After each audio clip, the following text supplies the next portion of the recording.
আপনারা এখন দেখছেন অ্যাডিনিয়াম ফুল গাছ। দেখুন দেববাবু কীরকম তার সুন্দর অ্যাডিনিয়াম গাছে ফুল হয়েছে। এখন হালকা শীত পড়ছে, এখন কালী পূজা আমাদের এখানে, অর্থাৎ আজকের তারিখ 18 তারিখ। এই 18 তারিখ 18/10/2025। দেখুন দেববাবু কীরকম তার ফুলগুলোকে নিয়ে দেখছে, যত্ন করছে। এই ফুল গাছগুলো সাধারণত শীতকালের ফুল নয়, এগুলি গরমের ফুল।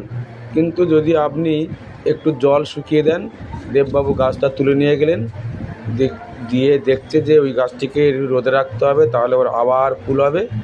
দেখুন কত সুন্দর অ্যাডিনিয়াম। আপনারা সাধারণত গরমের সময় অ্যাডিনিয়াম ফুল দেখেন, কিন্তু দেখুন কীরকম শীতের সময়ও অ্যাডিনিয়াম ফুল দেখা যাচ্ছে। এগুলো একটু জল শুকিয়ে দেবেন, দেখবেন কত সুন্দর ফুল হবে। আবার ফুলগুলো হওয়ার পরে একটু জল দেবেন, একটু খাবার দেবেন, তারপরে দেখবেন আবার ফুল পাবেন।